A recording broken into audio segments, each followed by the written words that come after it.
อันนี้มันนี่ฮะสิมาสัมภาษณ์พนักงานขายในไอคอนสยามนี่บ่าวนี่เจ้าขายยังบ่าวนี่ฮะขายหมูขายหมูเนาะนี่ขายดีอยู่บ่ส่วงนี่ลุกขายให้พ่อแม่นบ่นี่เราขายกระดูกหมูพี่น้องเอ้ยขายกระดูกหมูเบิ่งเอานี่น่ากินอยู่นะแต่แซ่บอยู่ของเราสาย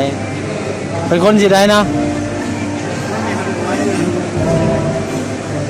จะเป็นคนสิได้นี่ลาวมาอยู่นี่นานแล้วบ่มาอยู่ไทยนานแล้วบ่มาอยู่3 วัน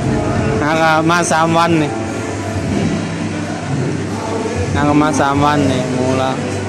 นี่ร้านนี่ร้านก๋วยเตี๋ยวนี่สบายดีเบาเจ้าขายยังนี่เจ้าขายยังไม่ได้ขายเรามานั่งอยู่ซื้อเนาะนี่